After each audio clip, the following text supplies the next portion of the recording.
Mano, Jesus voltou como consciência, tá ligado? E é por isso que tem uma galera que tá despertando espiritualmente agora. Esse é o arrebatamento. Porque a galera que tá conseguindo entender isso, a galera que tá expandindo sua consciência, entendendo tudo que Jesus falava lá atrás, entendendo o que a neurociência e a física quântica tá provando agora, tá vivendo livre, tá vivendo seu céu na terra. A pessoa vem, se expressa, fala o que ela quer, prega a sua verdade, sem medo do julgamento do outro.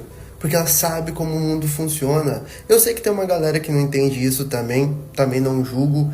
Mas, tipo assim, fala, vai ler a Bíblia, vai pra igreja. Quando a galera fala essas coisas, eu já sei o tamanho. Chama de heresia, heresia. As pessoas chamam de heresia, elas nem sabem o significado de heresia. Sabe quem mais foi chamado de herege lá atrás? Jesus. Parece que o povo da igreja é o povo mais ignorante que tem.